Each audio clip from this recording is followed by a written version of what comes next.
गोस्वामी जी शत्रुघ्न लाल जी के चरण कमलों की वंदना करते हैं, उनका विशेषण देते हैं जो सूर हैं, सूरवीर पराक्रमी हैं, बलवान हैं।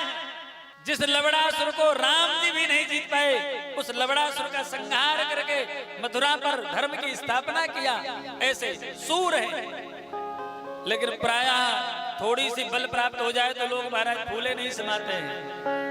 सूर के साथ साथ में सुशील है, विनम्र है। सूर सुशील और भरत अनुगामी, भरत जी का अनुगमन करने वाले हैं, अर्थात संतों का अनुगमन करने वाले हैं। भरत जी संत हैं, संत का अनुगमन करने वाले।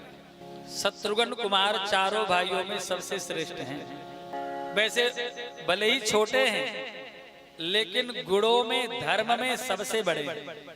शत्रुघ्न जैसा धर्म का पालन करने वाले न तो राम जी हैं, न भरत जी हैं, न लक्ष्मण जी। राम जी के लिए कहा गया रामो विग्रहवान धर्म, राम मूर्तिमान धर्म है। राम जी से बड़ा धर्मात्मा कौन होगा? जिन्होंने देव दुर्लभ राज्य का त्यागन धर्म पालन करने के लिए कर दिया। देव दुर्लभ राज्य का त्यागन धर्म के लिए कर दिया। अपने पिता की आज्ञा पालन करने के लिए, अपनी माता का आदर करने के लिए, संतों की रक्षा के लिए, धर्म की रक्षा के लिए, गौ संत ब्राह्मण की रक्षा के लिए, महाराज वनवासी भीलों के ऊपर कृपा करने के लिए, बंदर भालुओं के ऊपर कृपा करने के लिए भगवान ने अपने देव दुर्लभ राज्य का त्यागन कर दिया। ऐसे राम जी से श्रेष्ठ धर्मात्मा कौन होगा? लेकिन भैया आचार्यों ने कहा राम जी का जो धर्म है वो सामान्य धर्म है। राम जी से भी विशेष धर्म जो है वो भरत जी का धर्म है। राम जी के लिए आज्ञा हो गई, उन्होंने आज्ञा का पालन किया, धर्म का पालन किया और चित्रकूट चले गए, वन चले गए। अब अयोध्या उजड़ जाए, चाहे बसे चाहे उजड़े, पिताजी मरे चाहे जीवे, चले गए, अपने धर्म का पालन किया।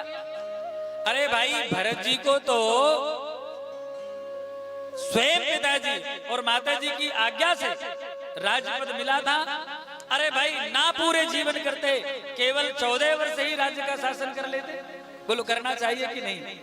पिताजी की आज्ञा से राज्य मिला है, देव दुर्लभ राज्य मिला है। 14 वर्ष के लिए ही राजगद्दी पर बैठ करके शासन करते, आनंद करते। 14 वर्ष के बाद में राम जी आ जाते, राजा बना देते।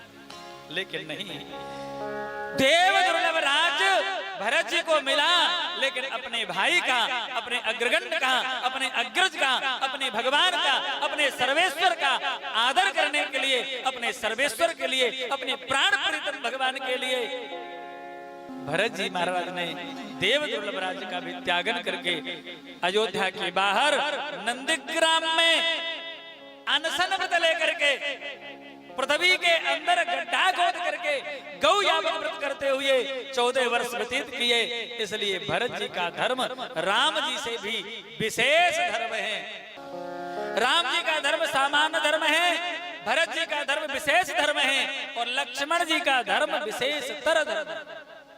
भरत जी से भी श्रेष्ठ, उत्कृष्ट, विशेष धर्म। अरे भाई ठीक है, राम जी को वनवास की आज्ञा मिल गई, भरत जी को राज्य मिल गया, वो जाने, उनका काम जाने। लक्ष्मण जी अपने मौज में रहते, क्या करना था? क्या आवश्यकता थी उन्हें राम जी के साथ में बन जाने की?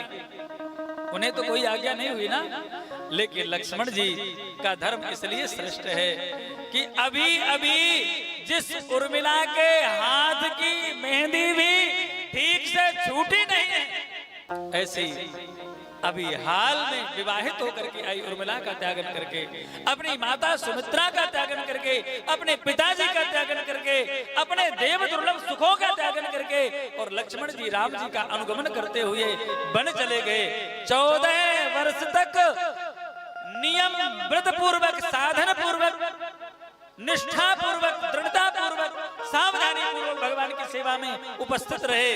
ऐसे लक्ष्मण जी का धर्म विशेष तर धर्म है। लेकिन लक्ष्मण जी से भी श्रेष्ठ धर्म जो है वो शत्रुघ्न कुमार का है। राम जी ने अपना पल्ला झाड़ लिया अयोध्या से, हमें तो भैया आज्ञा होगी, हम तो जा रहे हैं। भरत जी महाराज ने अपने नियम का पालन किया, हम तो भैया के अपने भगत हैं, हम उनके बिना नहीं रहेंगे, वो भी अपने नियम में लग गए। लक्ष्मण जी अपने राम जी के पीछे पीछे चले गए, उनका भी हो गया। विचार करिए, राम जी की अयोध्या की रक्षा कौन करता? पिताजी के देहावसान होने के बाद में माता कौशल्या, कैकेयी, सुमित्रा की जो दुर्दशा थी, जो स्थिति थी, उनको कौन संभालता? जिन कौशल्या का एकमात्र लाडला राजकुमार बन चला गया, उन कौशल्या को कौन संभालता? विचार करिए। जिन सुमित्रा जी का लाल अभी अभी विवाह हुआ था और छोड़ करके चला गया, उन सुमित्रा जी को कौन संभालता?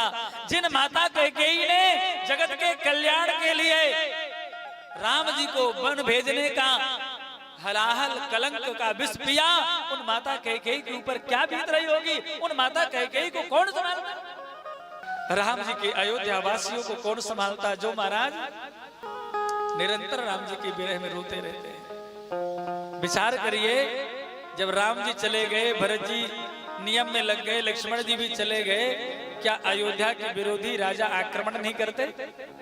शत्रुघ्न कुमार प्रातः काल जगते हैं, दौड़े दौड़े अपनी माँ के पास, कौशल्या मैया के पास जाते हैं और जानबूझ करके कुछ ऐसी नटखट लीला, वो जानते हैं उपदेश करने से कोई काम बनने वाला नहीं है। यदि मैं धर्म का, सत्य का, ज्ञान का, वैराग्य का आदि का उपदेश करूंगा तो मैया के ऊपर कोई प्रभाव होने वाला नहीं है, क्योंकि विशेष प्रेम में प्रतिष्ठित है। इसलिए जानबूझ करके प्रेममयी ऐसे दिव्य नटखट लीलाएं करते हैं शत्रुघ्न कुमार, जिससे माता कौशल्या को कुछ प्रसन्नता हो, हंसे, मुस्कुराए, हंसाते हैं। सुमित्रा मैया के पास भी यही लीला करते हैं। माता कैकेयी के चरणों में जाकर के प्रणाम करते हैं, माँ तुम्हारे समान भगवान श्री राम को प्रिय संसार में और कोई दूसरा हो नहीं सकता है। तुम तो भगवान शिव से भी श्रेष्ठ हो माँ। भगवान शिव ने जगत के कल्याण के लिए हलाल विष पिया, तुमने तो जगत के कल्याण के लिए भगवान को वन भेजने का कलंक रूपी हलाल विष पिया है। तुम तो भगवान शिव से भी आगे। माता कैकेयी को समझाते बुझाते हैं, उनको प्रसन्न करते हैं। उर्मिला के पास में जाते हैं, उनको समझाते हैं और फिर अनंत रूप धारण करके, शत्रुघ्न कुमार साक्षात भगवान ही भगवदांश है, अनंत रूप धारण करके प्रत्येक अयोध्या वासी के पास में जाते हैं और उनको समझाते हैं, ए भैया तुम रो रहे हो ना, देखो रोते रोते आप कमजोर पड़ जाएंगे, आप भोजन नहीं करोगे, खाओगे पियोगे नहीं, तुम्हारा शरीर क्षीण हो जाएगा। और राम जी जब 14 वर्ष के बाद में वनवास से अयोध्या आएंगे, तुम्हारी यह दुर्दशा देखेंगे, क्या राम जी को खुशी होगी? क्या राम जी प्रसन्न होंगे? क्या राम जी को अच्छा लगेगा? मेरी प्रार्थना है अपने राम जी के लिए, जब राम जी आए आपको चकाचक देखें, प्रसन्न देखें, इसके लिए आप कुछ खाइए। अपने हाथों से प्रत्येक अयोध्या वासी को शत्रुघ्न कुमार भोजन कराते हैं, उन्हें प्रसन्न करते हैं। सैनिकों के पास में जाते हैं, सेना में अपने सीमाओं पर जाते हैं और वहां सेना नायकों को एकत्रित करके उनके बल का वर्धन करते हैं, उनका उत्साह वर्धन करते हैं, सीमाओं पर भ्रमण करते हैं। कोई भी शत्रु नेत्र उठा करके नहीं देख सके, धनुष की टंकार करते हैं। दिन भर इसी प्रकार से अयोध्या का पालन करते हैं और महाराज जैसे ही रात होती है, रात होते ही अपने महलों में नहीं जाते, अपने सुकीर्ति के सन्निकट अपने अंतापुर में नहीं जाते हैं, अपने महल के राजा प्रासाद में ऊपर जाकर के चढ़ जाते हैं और संपूर्ण रात्रि राम राम राम पुकार पुकार करके व्यतीत करते हैं, पूरी रात होते हैं अपने राम जी के विरह में रुदन करते हैं। इसलिए बंधुओं, राम जी का धर्म सामान्य धर्म है, भरत जी का धर्म उनसे भी विशेष धर्म है, लक्ष्मण जी का धर्म भरत जी से भी श्रेष्ठ विशेष तर धर्म है और शत्रुघ्न कुमार का धर्म सबसे श्रेष्ठ विशेष तम धर्म है।